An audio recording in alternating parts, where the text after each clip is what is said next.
Nous allons lire du livre de Saint Marc, chapitre 10 et verset 17. Nous allons lire du livre de Saint Marc, l'Évangile selon Saint Marc, chapitre 10 et verset 17. Comme Jésus se mettait en route, un homme vint en courant, se jeta à genoux devant lui et lui demanda « Bon maître, que dois-je faire pour obtenir la vie éternelle ?» Jésus lui dit « Pourquoi m'appelles-tu bon ? Personne n'est bon, à part Dieu seul. Tu connais les commandements. Ne commets pas de meurtre, ne commets pas d'adultère, ne vole pas, ne prononce pas de faux témoignages contre quelqu'un, ne prends rien aux autres par tromperie, respecte ton père et ta mère. » L'homme lui répondit « Maître, j'ai obéi à tous ces commandements depuis ma jeunesse. » Jésus le regarda avec amour et lui dit « Il te manque une chose. Va vendre tout ce que tu as et donne l'argent aux pauvres. Alors tu auras des richesses dans le ciel. Puis, viens et suis-moi. » Mais quand l'homme entendit cela, il prit un air sombre et il s'en alla tout triste parce qu'il avait de grands biens. Jésus regarda ses disciples qui l'entouraient et leur dit « Qu'il est difficile aux riches d'entrer dans le royaume de Dieu ?» Les disciples furent troublés par ces paroles, mais Jésus leur dit encore « Mes enfants, qu'il est difficile d'entrer dans le royaume de Dieu. Il est difficile à un chameau de passer par le trou d'une aiguille, mais il est encore plus difficile à un riche d'entrer dans le royaume de Dieu. » Les disciples étaient de plus en plus étonnés, et ils se demandèrent les uns aux autres, « Mais qui donc peut être sauvé ?» Jésus le regarda et leur dit, « C'est impossible aux hommes, mais non à Dieu, car tout est possible à Dieu. » Alors Pierre lui dit, « Écoute, nous avons tout quitté pour toi, pour te suivre. » Jésus lui répondit, « Je vous le déclare, c'est la vérité. Si quelqu'un quitte pour moi et pour la bonne nouvelle, sa maison ou ses frères, ses sœurs, sa mère, son père, ses enfants, ses champs, il recevra 100 fois plus dans le temps où nous vivons maintenant, des maisons, des frères, des sœurs, des mères, des enfants et des champs, avec des persécutions aussi. Et dans le monde futur, il recevra la vie éternelle. Mais beaucoup qui sont maintenant les premiers seront les derniers, et ceux qui sont maintenant les derniers seront les premiers. Ils étaient en chemin pour monter à Jérusalem. Jésus marchait devant ses disciples, qui étaient inquiets, et ceux qui les suivaient avaient peur. Jésus prit de nouveau les 12 disciples avec lui et se mit à leur parler de ce qui allait bientôt lui arriver. Il leur dit, « Écoutez, nous sommes à Jérusalem. Nous montons à Jérusalem, où le Fils de l'homme sera livré aux chefs des prêtres et aux maîtres de la loi. Ils le condamneront à mort et ils le livreront aux païens. Ceux-ci se moqueront de lui, cracheront sur lui, le frapperont à coups de fouet et le mettront à mort. Et après le 3e jour, il se relèvera de la mort, il ressuscitera. » Alors Jacques et Jean, les fils de Zébédée, vinrent auprès de Jésus et lui dirent « Maître, nous désirons que tu fasses pour nous ce que nous te demanderons. »« Que voulez-vous que je vous fasse ?» dit Jésus. Ils lui répondirent « Quand tu seras dans ton règne glorieux, accorde-nous de siéger à côté de toi, l'un à ta droite et l'autre à ta gauche. » Mais Jésus leur dit « Vous ne savez pas ce que vous demandez. Pouvez-vous boire la coupe de douleur que je vais boire, ou recevoir le baptême de souffrance que je vais recevoir ?» Et ils lui répondirent, « Nous le pouvons. » Jésus leur dit, « Vous boirez en effet la coupe que je vais boire, et vous recevrez le baptême que je vais recevoir. Mais ce n'est pas à moi de décider qui siégera à ma droite et à ma gauche. Ces places sont à ceux pour qui Dieu les a préparées. » Quand les 10 autres disciples entendirent cela, ils s'indignèrent contre Jacques et Jean. Alors Jésus les appela tous et leur dit, « Vous le savez, qu'on regarde comme Ceux qu'on regarde comme des chefs des peuples les commandent en maîtres, et les grands personnages leur font sentir leur pouvoir. Mais cela ne se passe pas ainsi parmi vous. Au contraire, si l'un de vous veut être grand, il doit être votre serviteur. Et si l'un de vous veut être le premier, il doit être l'esclave de tous. Car le Fils de l'homme lui-même n'est pas venu pour se faire servir, mais il est venu pour servir et donner sa vie en rançon pour libérer une multitude de gens. Alléluia. Jésus-Christ, comme nous avons dit, il a abandonné sa gloire et il est devenu semblable aux hommes. Il est venu sur terre, il a pris la forme de l'être humain, mais il n'a pas cessé d'être un Dieu, mais il s'est rabaissé, il a pris une forme d'humilité, il est allé jusqu'à la mort, une humilité jusqu'à la mort. Et Dieu l'a élevé après cela. Et il lui a donné un nom au-dessus de tous les autres. Et l'a fait asseoir à sa droite, pour qu'il puisse être celui qui transmet les prières des siens. Alléluia. Et toute personne va confesser devant lui et va se mettre à genoux devant lui. Et lui, il est notre modèle, notre référence. Jésus est notre référence. Et nous devons faire attention à ces paroles et que Dieu le Père nous donne un esprit de compréhension pour ce que nous entendons et ce que nous lisons, pour pouvoir prendre conscience et comprendre avec une expérience personnelle ce que Dieu nous dit. Un homme pareil qui entendait les paroles de Dieu était un jeune, du moins riche, qui avait beaucoup de biens, mais qui était intéressé, très intéressé, je peux dire, pour les paroles de Jésus-Christ. Et ces paroles étaient la vie éternelle et la vie céleste. Et ce jeune est tombé aux pieds de Jésus et lui dit « Bon maître, que dois-je faire pour obtenir la vie éternelle? Je veux obtenir la vie éternelle. Que dois-je faire? Je veux le faire, bon maître. Mais nous savons, chers frères et sœurs, que cela n'est pas donné à tout le monde. Ce n'est pas seulement le vouloir, et c'est aussi le pouvoir. Il y a le vouloir et le pouvoir. Je veux, mais est-ce que je peux le faire? Et ici, Jésus n'est pas seulement maître, mais c'est le Fils du Dieu vivant. C'est celui qui sonde les cœurs et qui connaît ce qui se trouve à l'intérieur de l'homme. Il voit le cœur de l'homme à l'intérieur. Il voit ce qu'il a, ce qu'il transporte, ce qu'il héberge en lui. C'est pour ça qu'il lui dit, il le laisse. Il le laisse.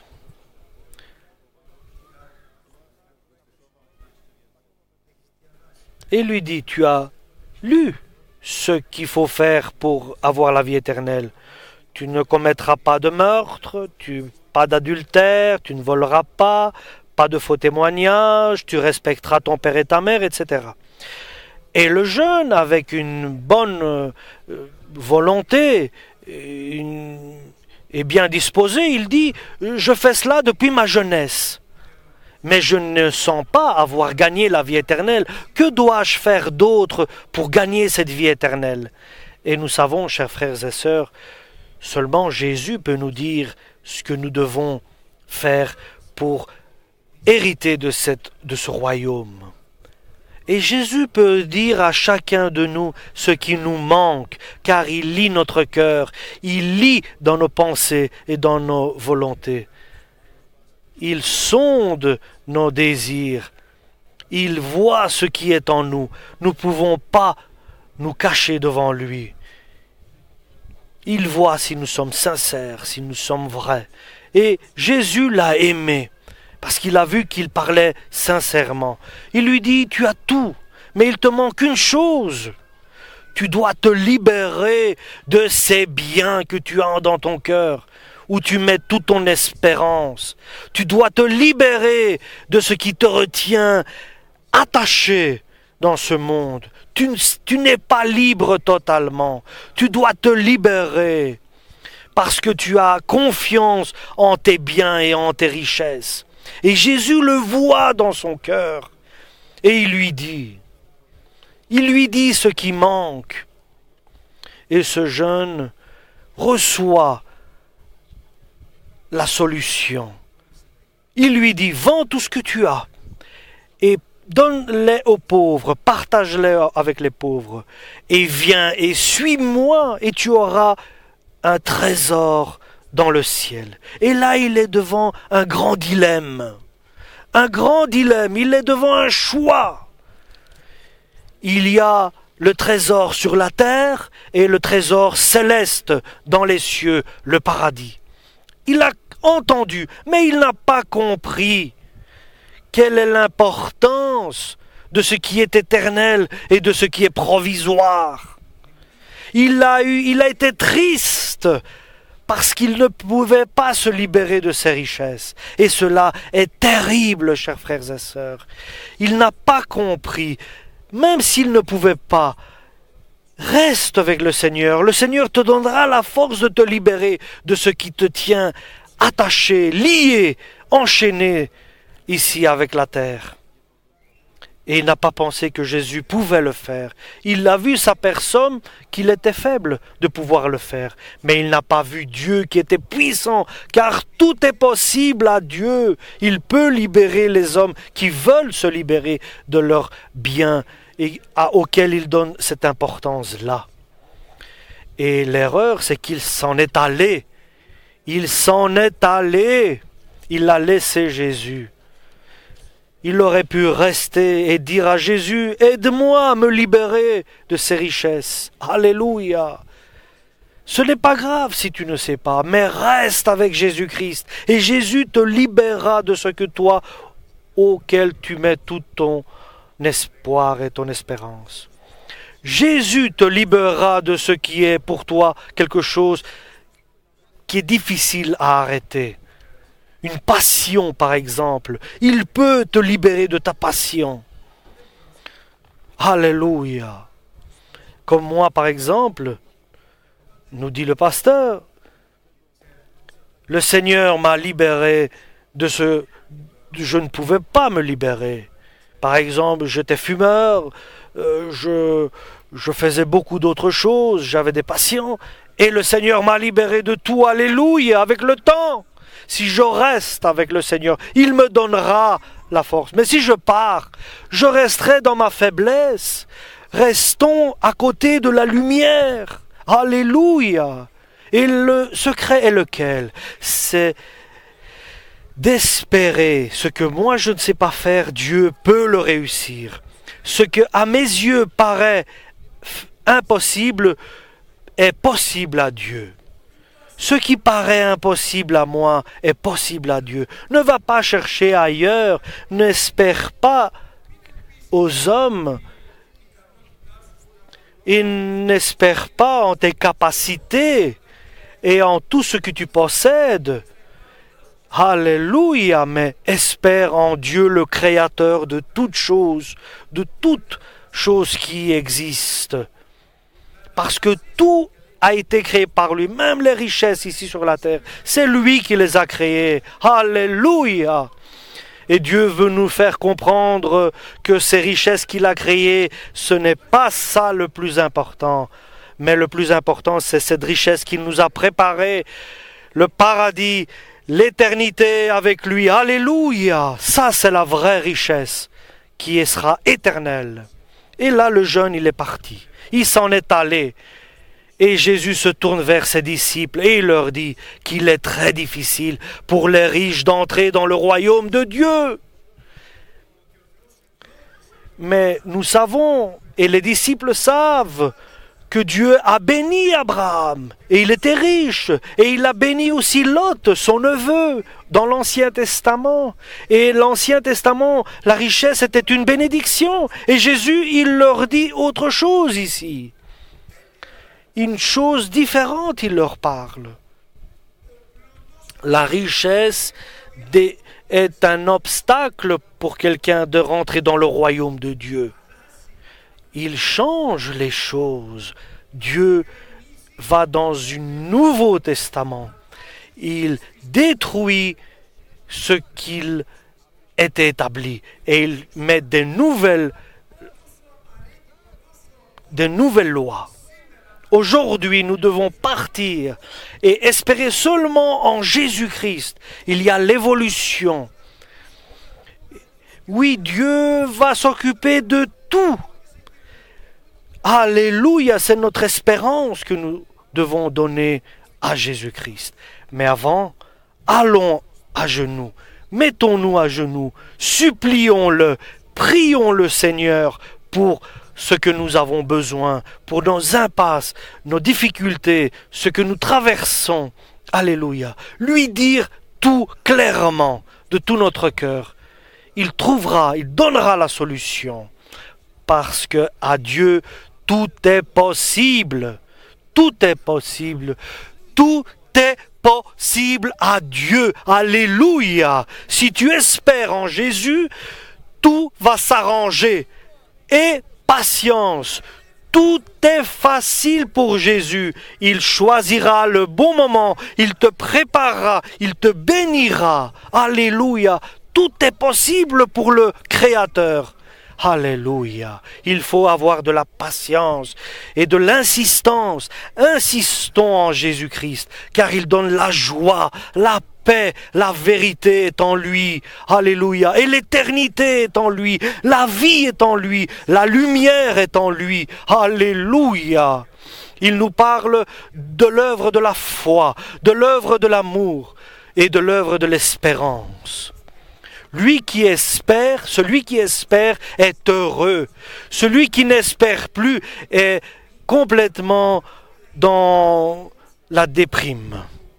Alléluia. Dieu a préparé et nous a préparés à être comme les arbres qui sont au bord d'un fleuve, au bord d'un cours d'eau, car nos racines prennent de cette eau que nous avons absolument besoin et nécessaire. Et Israël revient, dit Dieu, parce que tu es tombé à cause de ta transgression. Et dis à Dieu, ce n'est pas l'Assyrien qui va m'aider, ce n'est pas mes chevaux de guerre que j'ai, ce n'est pas mes biens qui vont m'aider, mais mon aide vient du ciel, du Créateur, de toutes choses, de la lumière et de nous-mêmes. Alléluia. Même les êtres humains ne peuvent pas m'aider, seulement Jésus-Christ, notre Dieu, notre seul Dieu, Jésus-Christ, le Père et le Saint-Esprit. Alléluia! Gloire à Dieu. Et cela dépasse notre logique. Tout cela dépasse notre logique. Parce que notre force, c'est Dieu. Et par lui, nous recevons cette puissance, cette force de rester et d'avoir la joie. Aujourd'hui, nous devons être heureux. Pas une joie fausse ou comme cela, mais une joie parce qu'il nous a promis qu'il ne nous abandonnera jamais. Il est notre Père. Alléluia. Une espérance vraie et assurée. Car c'est une parole divine du Créateur. Ce n'est pas n'importe qui l'a dit. C'est celui qui nous a créés. Il nous a dit, je serai votre ancre. Alléluia. Et lorsqu'il y a une tempête qui viendra dans notre vie, la tempête viendra dans chacun de nous, mais il nous a donné un port où aller et nous réfugier, là dans la prière, en nous mettant à genoux devant lui et en disant « Père, je suis là, alléluia, aide-nous Seigneur, aide-nous Père par ton Fils Jésus-Christ » et de là, laisser notre ancre là, dans le port, qui est Jésus-Christ. Alléluia. Et alors nous entendrons la voix de Dieu dans notre cœur, dans notre esprit, dans notre âme, dans notre être intérieur. On entendra la voix de Dieu. On entendra, oui, j'ai juré par serment en moi-même que béni, je vais te bénir et t'évoluer, je te grandirai. Alléluia. Par deux choses qu'il ne peut pas transgresser, par serment, il a dit que ceux qui hériteront de la bénédiction seront ceux que je vais appeler. Ne vois pas autour de toi les nuages obscurs, mais il y a la lumière derrière les nuages, cette lumière qui éclaire et qui donne la lumière dans notre vie. Où vois-tu Zorobabel? Là, sur la montagne grande. Ce n'est rien cette montagne. Et Dieu enlève cette montagne qui est un obstacle devant Zorobabel. Et les disciples ont entendu cela. Ils ont dit à Jésus, que va-t-il se passer avec nous? Nous avons tout abandonné pour toi. Et Jésus a dit un exemple. Il n'y a personne qui a laissé maison, frères, sœurs, enfants, champs, pour moi et pour l'Évangile, pour la bonne nouvelle, qu'il ne recevra pas ici sur terre 100 fois plus, et il héritera de la vie éternelle. Et les disciples ont entendu cela, et ils sont maintenant pris dans une épreuve. Et je vais vous dire la suite, ce qui va arriver. Nous montons à Jérusalem. Le Fils de l'homme sera arrêté et livré aux pharisiens, et il sera livré aux Romains, et il sera maltraité, et il sera crucifié. Mais le troisième jour, il ressuscitera. Le troisième jour, il reviendra à la vie. Et Pierre a dit, non, que cela ne t'arrive pas, tu n'iras pas à Jérusalem pour qu'il t'arrive tout cela et que tu te fasses arrêter. Mais non, tu n'iras pas, c'est tout. Tu n'iras pas à Jérusalem. Et pitié de toi-même, pourquoi aller te livrer comme cela? Et je me souviens, moi, lorsque j'ai commencé à être à Dieu, et certains me disaient, tu n'as pas peur de ce qui va t'arriver,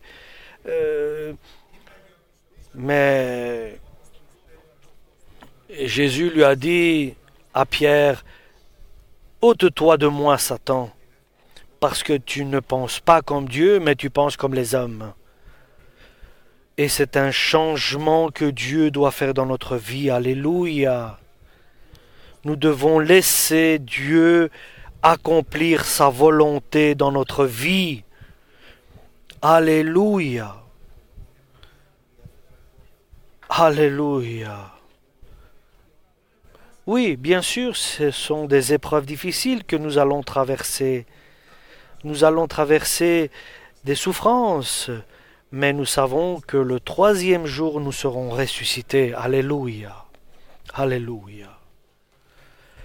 Le problème, c'est que nous devons le vouloir, le décider, le choisir de suivre Jésus-Christ. Et là, nous allons plus loin au verset 35 du chapitre 10 du livre de Saint Marc. Jacques et Jean, les fils de Zébédée, les deux apôtres, viennent vers Jésus et ils lui demandent, nous voudrions que tu nous fasses que tu fasses quelque chose pour nous, que tu nous mettes à nous asseoir à ta droite et à ta gauche lorsque tu seras dans ta gloire. Qu'est-ce que c'est cela maintenant? Jacques et Jean, les deux frères, demandent à Jésus de recevoir une promesse qu'ils seront assis à la droite et à la gauche de Jésus. Ils veulent des places, quoi, en un mot. Et Jésus leur dit, vous ne savez pas ce que vous demandez. Vous ne savez pas ce que vous demandez. Nous devons savoir ce que nous demandons à Jésus. Ne demandons pas des choses que notre cœur espère ou désire et qui nous plaisent et que nous pensons que cela est juste. Que demandons-nous à Jésus? Et allons un peu plus loin. Que demandons-nous de notre femme, de notre mari? Que demandons-nous à nos enfants? Que demandons-nous à nos frères et à notre Seigneur Jésus-Christ? Que de lui demandons-nous? Que voulons-nous? Qu'est-ce qui nous plaît? Qu'est-ce qui est juste à nos yeux? Comment voulons-nous que notre femme soit, que notre mari soit, que nos enfants soient? Comment nous voulons être nous-mêmes? Ce sont des questions importantes, chers frères et sœurs. Que demandez-vous? Que cherchez-vous à trouver?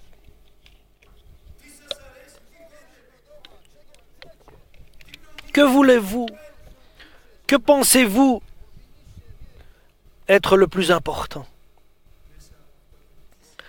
Dans ce « qu'est-ce que vous cherchez » se révèle toute notre présence,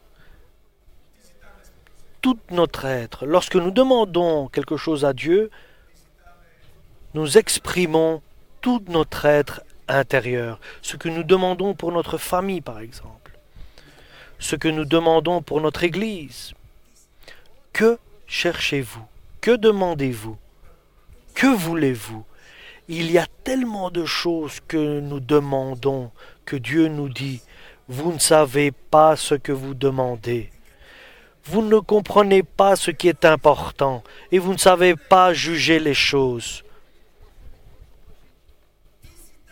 Que demandes-tu, Jacques et Jean? Que demandes-tu lorsque tu sais que Jésus va être arrêté, il sera crucifié, il mourra, puisqu'il leur dit?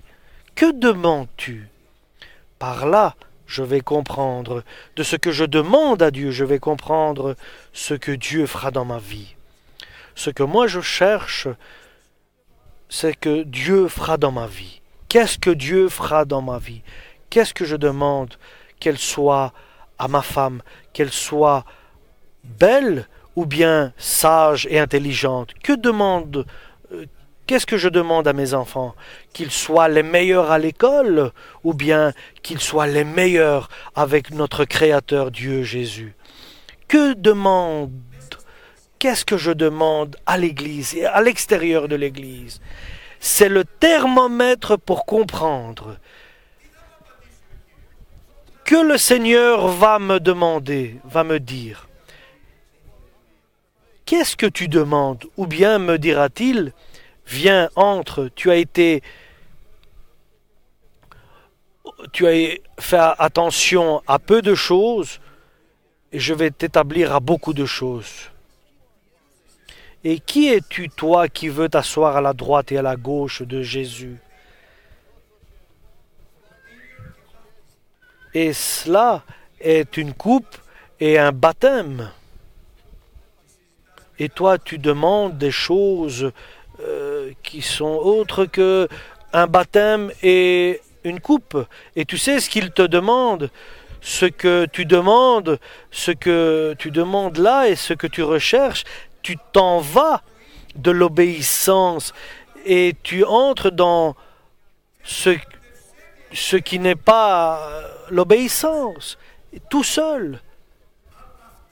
De la désobéissance, tu veux arriver.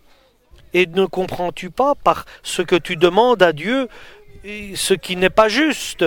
Ici, il y a une coupe à boire et un baptême à être baptisé. Que désires-tu? Attention, soyons attentifs et prudents. Et Dieu m'a dit, il me demande, que cherches-tu? Que veux-tu? Et je suis resté sans voix. Demande-moi, que veux-tu? Et tout ce que j'avais dans mon cœur, tout a été effacé. Et Seigneur, je veux que toi. J'étais gêné de ce que j'allais demander. Et Jacques et Jean ont dû être gênés de ce qu'ils demandaient. Qu'est-ce que je demande quand ils reviennent à eux-mêmes? Seulement toi je désire, Seigneur, toi qui es la vie, alléluia. Seulement toi et rien d'autre. Et tout le reste s'est arrêté. Seulement toi je désire et tout s'est arrêté. Et dis-moi une parole, je demandais à Jésus. Une lettre, une parole, dis-moi un mot. Et j'entends la voix de Dieu. Je t'aime, me dit le Seigneur, alléluia. Dieu nous aime, alléluia, il fera le meilleur pour nous. Alléluia. Que désirons-nous dans ce monde? Que cherchons-nous? Que demandons-nous à Jésus? Alléluia. Nous devons comprendre de nous mettre dans l'humilité et demander à Dieu de nous aider. Alléluia. Que cherches-tu? Que demandes-tu? N'es-tu pas comblé par l'amour de Dieu? Et tu veux autre chose que l'amour de Dieu? Dieu nous dit qu'il nous aime, et cela comporte tout. Car l'amour est au sommet, est la plus grande chose. Alléluia! Celui qui t'aime est celui qui a créé le monde. Et cela ne te suffit-il pas? Alléluia! Si tu veux quelque chose de plus, nous dit Jésus, alors deviens serviteur. Tu veux quelque chose de plus? Deviens le serviteur de tes frères. Si tu veux encore plus, deviens un esclave, entre parenthèses, de tes frères. D'être un serviteur, ce n'est pas facile. Ce n'est pas facile. Dieu m'a dit, tu veux, deviens serviteur de tous. Ce n'est pas facile. J'ai demandé au Seigneur qu'il me laisse réfléchir, parce que je me disais, c'est quoi cela? Oui, Dieu me dit, ce n'est pas facile. Moi, je suis devenu serviteur, parce que Dieu le Père demeure en moi. Mais c'est le Père en moi qui a fait cela. Et si moi je demeure en toi, tu seras aussi serviteur. Moi, le Fils de Dieu. Et j'ai été né. Oui, j'ai dit. Ce sera toi qui seras en moi et qui pourra agir pour que je puisse être humble et être bas. Et partons aujourd'hui, chers frères et sœurs, avec une question. Que demandons-nous à Dieu, à Jésus? Que demandons-nous à nos enfants, à nos femmes, à nos maris? Alléluia. Que demandes-tu à l'Église? Que cherches-tu quand tu es là, à la prière? Et que la réponse soit seulement toi, Jésus. Alléluia. Alléluia.